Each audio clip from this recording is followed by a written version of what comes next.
Yo, yo, what's up with it? Side Street Kid. Another episode of Side Street Stories. It's probably about the third or fourth one I done did in this desert between Vegas and LA. So I keep driving back and forth. I've been needing something to occupy my time. Anyway, I think this episode 8, Side Street Stories episode 8, might be 9. I gotta check again, and it's been a minute. I think it's been a good week or so since I had time to tell a story. Trying to get more regularly so they won't always be me in the car driving. But right now, this is when I'll be having time to like sit down and talk to the phone. But I was thinking what kind of, what story should I tell next? Because it's not like I have an organized list of nothing. I just kind of think of them as I go, I guess. I don't know. And then I'll be like, oh, that might be kind of interesting.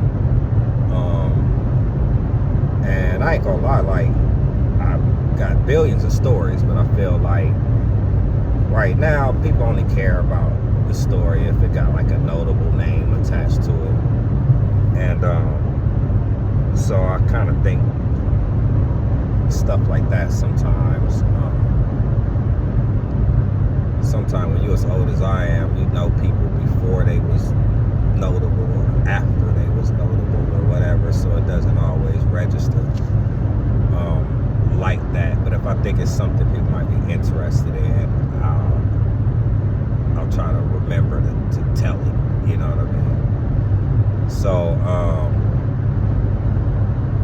and obviously, like, it ain't none of my stories are meant to like shed bad light on nobody or expose, because we like live in an exposing culture or something like that. I don't care nothing about none of that. You doing it in secret, keep it secret. I don't want to know. You know what I mean? Like, so you're not gonna get that from me. I saw somebody doing this, that, and the third. I don't think I have them stories. But yeah. So I was thinking like. I also wanted to spread it out a little bit. I spent a lot of time in Atlanta, growing up in the dungeon, basically. So I have a lot of dungeon family, outcast, or goody mob-esque, or basically all centered around organized noise. Like, that's who was housing me, you know what I mean? So there was people in and out all the time. But I do have stories outside of that as well, and I wanted to tell some of those. So this one in particular, and I'm trying to start them like I go back to the 90s first. I haven't worked my way up to start telling my early 2000 stories and all of that kind of stuff yet. I'm still in the early to mid 90s, you know what I mean? So make sure I'm still going the right way too. Yeah, good. 15 north to Vegas. All right, so this one, it had to be like, let's say 94, maybe 93. Could have been 93, but I think it was 94. So, and if you hear me pausing, my bad. I know you can't see my eyes, but I'm thinking. I'm trying to recall stuff because, you know what I mean? It was a long time ago. So, it was like 94. You know what I mean? I'm a kid. And, so, when I was young, it was a lot of big time rappers moving around in the streets and stuff like that. But being from Carson, a hip hop kid from Carson in my generation, wasn't nothing bigger going on than Ras Kass, right? Like Ras Kass, he probably don't even know it, but he was like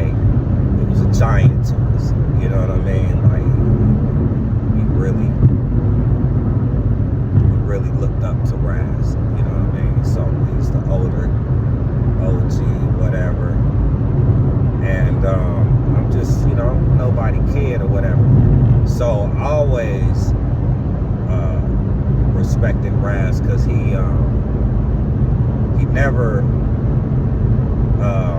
like treated me like I didn't exist, even though I was a kid. Like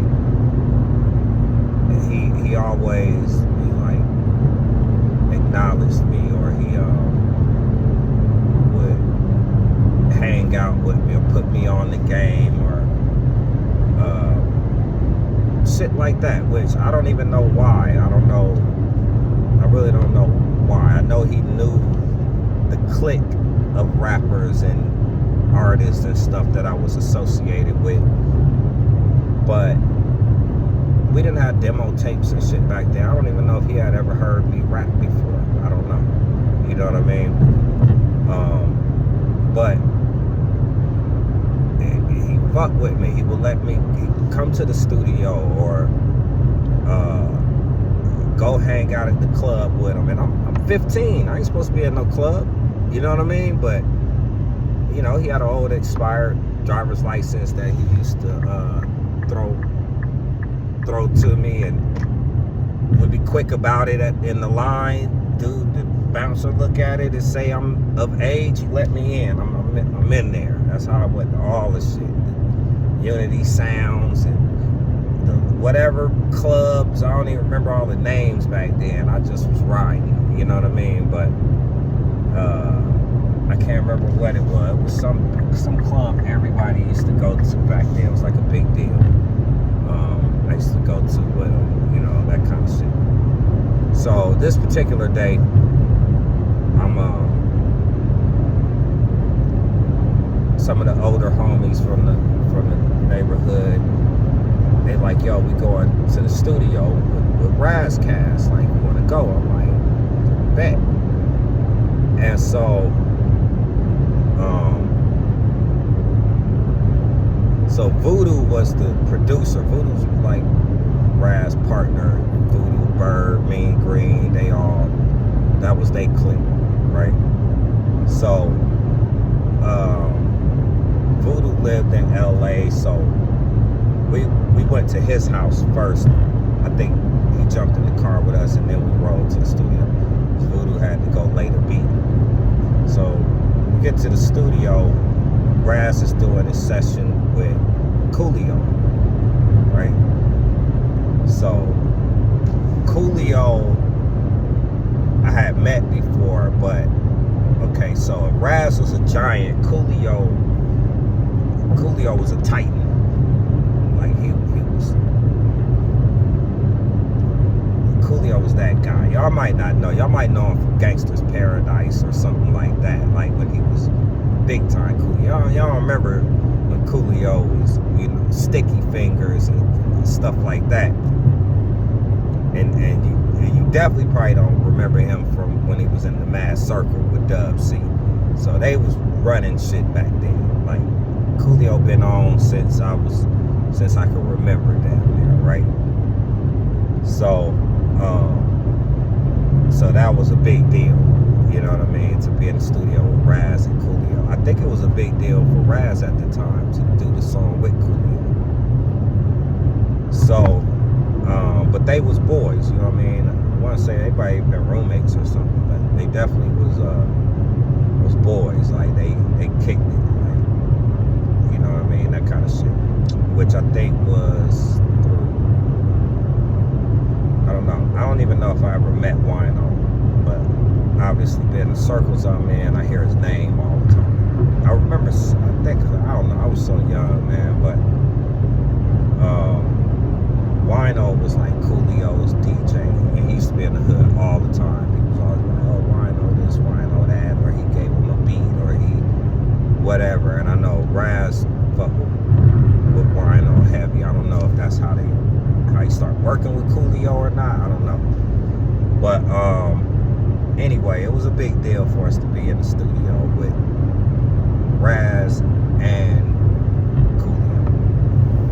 So, and I want to say this is definitely the first time I was ever in a real studio, like an official recording studio. Like I know I had been before that, was working out of a home studio setup, which it was an actual studio, like, but it was built into the homie's house, like in his bedroom or something. So it was big to us, but nothing compared to like going to a studio like what Raz and them was doing. It's back when they still running reel-to-reel and tapes and stuff like that, the 4, 5, 6 and everything. It's like all this stuff costs money. That's like we in the big leagues, right? So I'm there, and like I said, I'm like 14, 15, and I still remember the song they did. I mean, obviously it was on this album, but it was called Drama. You know what I mean? It had the little whistle and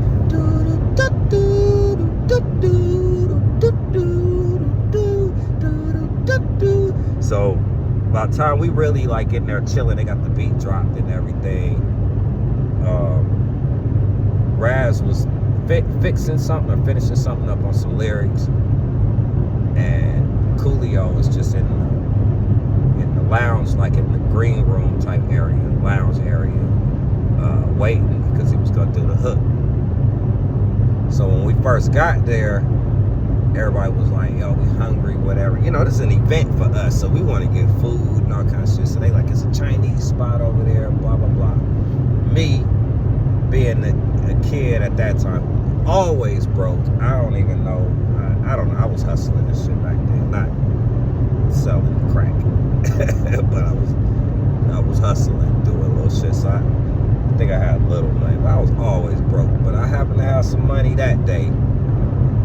I had about $20 or something, because I know I bought the big plate of shrimp fried rice. I didn't even know it was gonna be that much. I thought it was gonna be the little, you know, the carton they usually give you, but they gave me a big ass plate of shrimp fried rice. So I'm like, man, no way I'm gonna eat all this shit, right?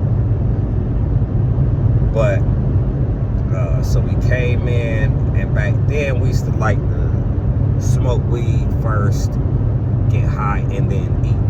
Right? I don't do that shit no more. But that's, you know what I mean? A lot of people think that's the way to do it. They be like, I can't eat unless I smoke first. That's why. But, so we didn't smoke some weed. I don't even know what we had. We had like, I think if I remember correctly, it was like chocolate Thai. I think we got some chocolate Thai.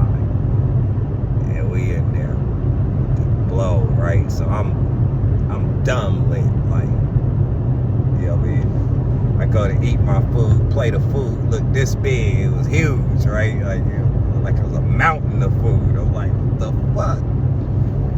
So, you know what I mean? I'm still a little starstruck around Coolio, you know what I mean? Like, you know what I mean? That's the big homie, you know what I mean? Plus, you know, LA culture type shit, right? So,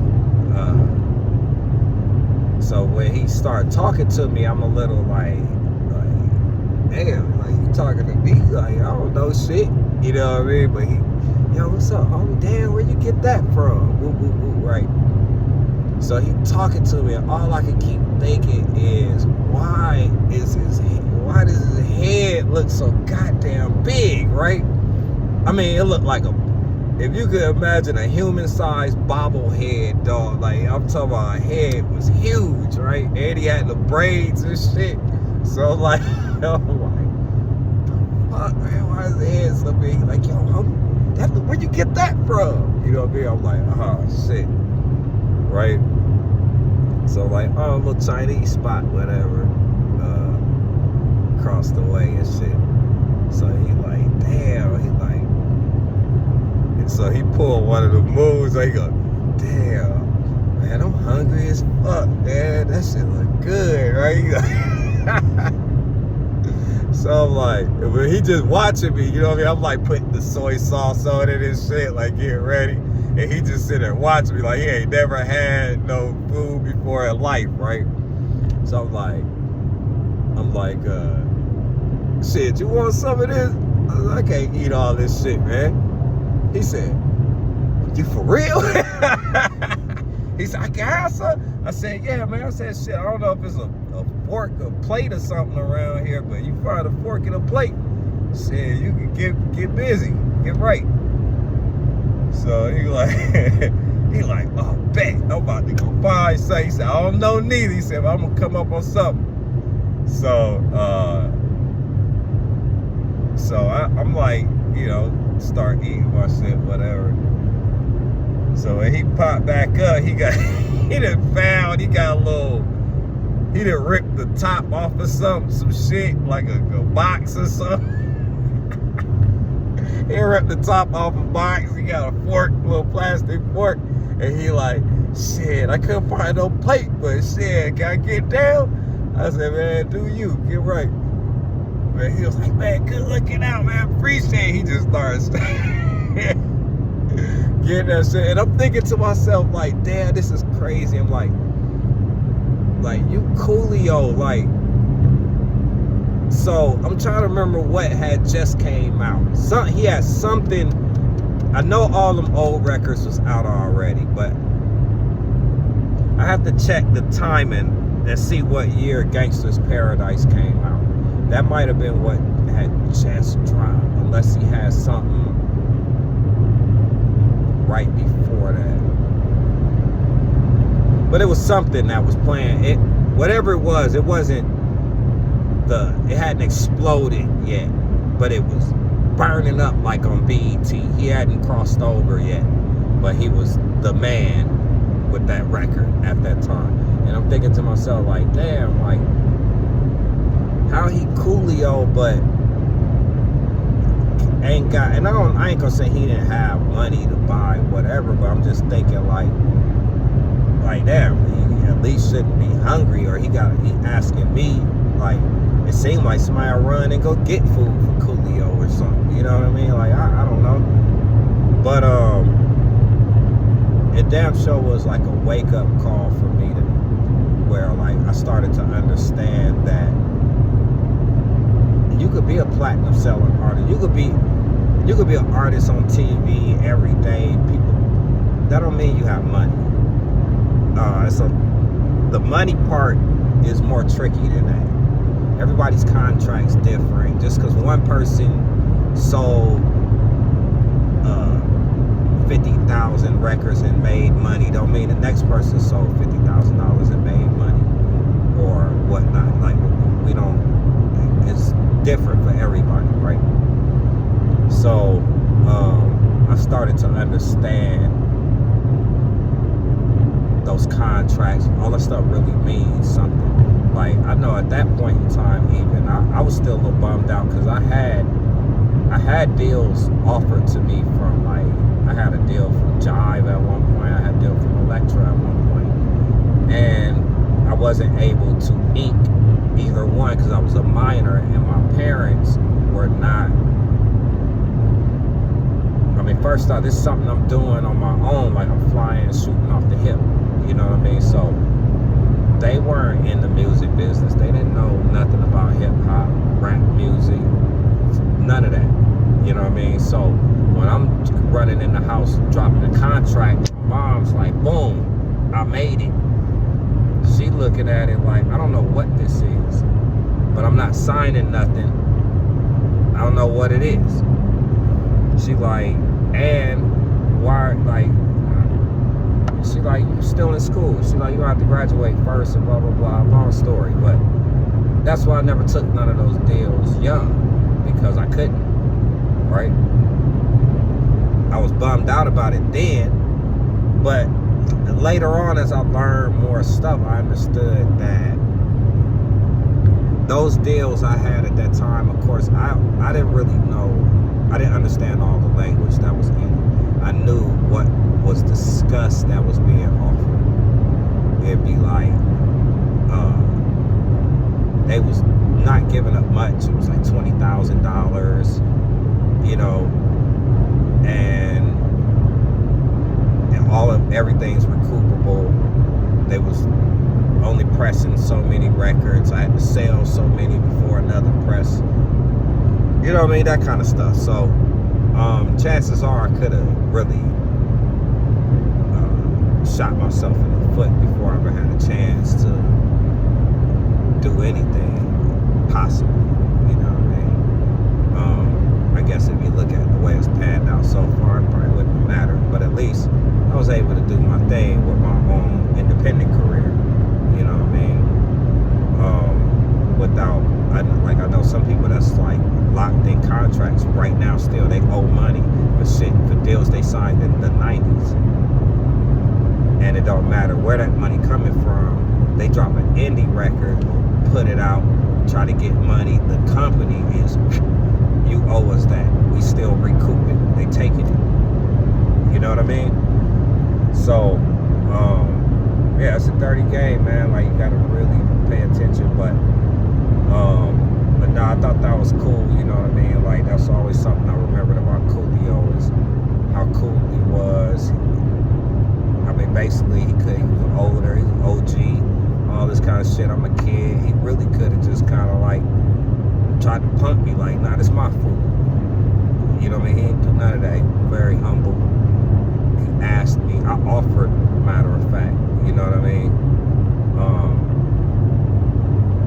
And yeah, it was just real cool. And then after that, he went in there, laid that hook, and the rest is history. You know what I mean? I know it's drama, but it sounds real good. I wonder if Ras remembers that, or even remembers like me like that. I haven't talked to him like forever. You know what I mean? But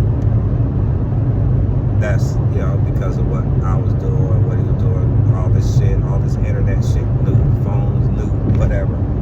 But I wonder if he remembered that session and who all was there and all that kind of stuff. Like, it was kind of cool. Because I think he even had recorded his verses before we got there, like maybe the night before. So when we came in, he was just putting finishing touch type stuff on it, or he had to do something to it. But he basically just needed Coolio to lay that hook. You know what I mean? And I want to say he might have been paying for that out of pocket on his own or something to save money or something. I'm not sure, but yeah, man. Shout out to Ras, man, for always being a real one, holding it down. You know what I mean?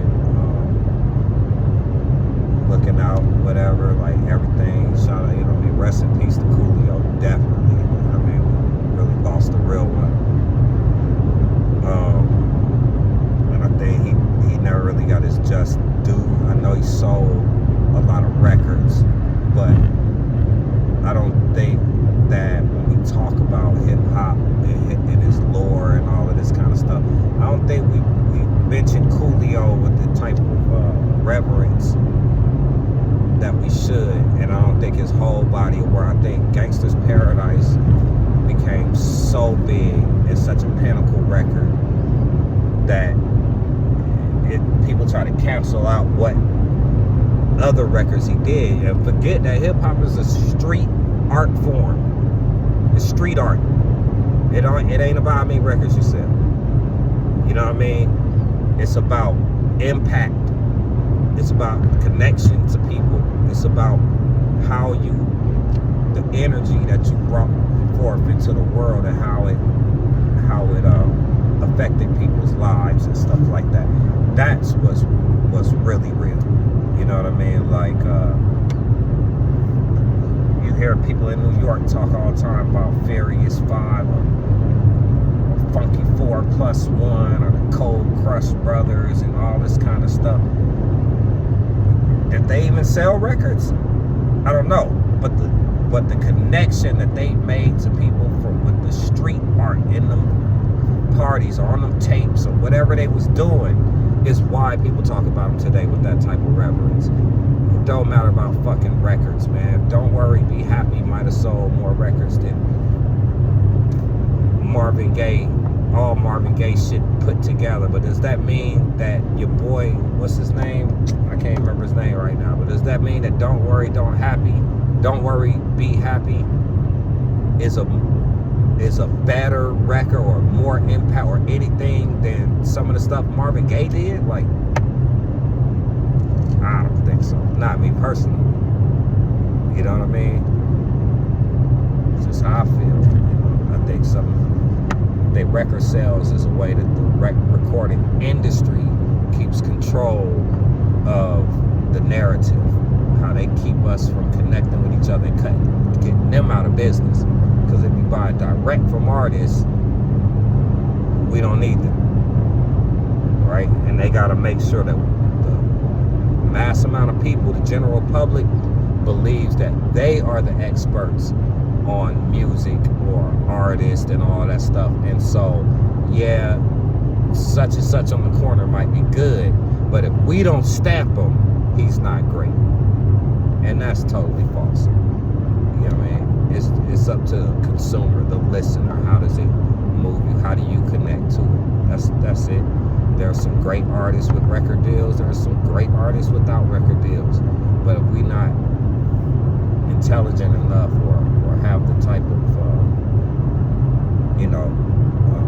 understanding or whatever what's going on to be able to see that for ourselves, then yeah, you'll always believe the next new sensation is the new sensation. They do it to us every 2-3 years. You get a new one. You live long enough, you'll see the pattern. You know what I mean? That's it. Nothing new is nothing more special about the last person that came out than the person before them or the person that'll come next. Just ain't. So yeah, it's just you gotta find out what resonates with you. Go with that. I think we'll all do better then, and we'll stop feeding the beast that keeps us oppressed. You know what I mean? Like, they're like, oh, how'd you connect that? You'll figure it out one day. But use your brains. But I think I probably didn't talk long enough. This might be one of my longest videos about nothing. The story was that long. But yeah, man. Side Street Kid, Side Street Stories, episode 8 or 9.